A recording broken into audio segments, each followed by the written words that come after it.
Hi, my name's Sam. I'm the head brewer here at Lawrence Beer Company. Today we're going to talk about Lectric IPA. It's the very first IPA we ever brewed and one of the very first beers through our brew house. We actually brewed it for our grand opening party, so it's been around since the very beginning, and we've never opened a day for business without having this beer on tap. So it's really essential to who we are as a company. So I just want to talk about what makes Lectric the beer that it is. And we can start with the name.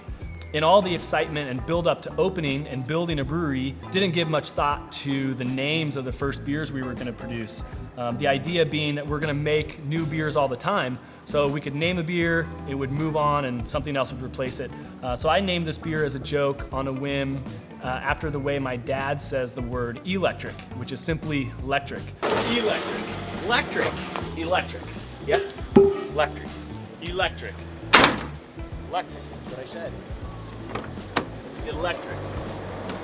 I know, electric. Had we have known this was going to be our most popular beer and a beer we make all the time, we may have been more strategic with the branding and naming, but I'm glad that we didn't. So as an American IPA, this is going to be a hop-forward beer. So when we talk about the ingredients, we're really going to focus on the hops and the hop flavors and what makes the flavors work in this beer. And this beer is the Mosaic hop. We do use some Simcoe and some Columbus in this beer, but those are more auxiliary supplemental hops. What you get in this beer is really a Mosaic-focused flavor profile. Mosaic is a new hop variety. It's really tropical, really juicy. So in Lectric, you should expect flavors like mango and pineapple and papaya and stone fruit. And as a brewer, I don't need to perform any magic in the brew house to create those flavors. They are intrinsic to the hop. So my job as a brewer is to translate those amazing flavor characteristics from the hop through the brew house into the glass. And we do that in a couple different ways. We're gonna backload the hop additions into the boil to the very end so that we're not volatilizing and driving off those flavors.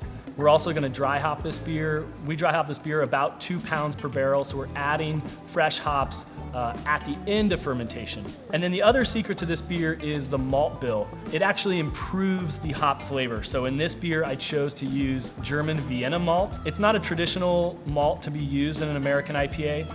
It's gonna give the beer a really bready character and a nice chewy mouthfeel. And what it does, since Vienna malt has more malt character than an American two-row base malt, it's gonna allow us to avoid using other specialty malts, specifically crystal malt. Crystal malt, I think, tends to get in the way of hop flavors, so we're gonna leave the crystal malt out. It's gonna add a little bit more color than we're used to, but it really provides a perfect stage for the Mosaic hops to shine.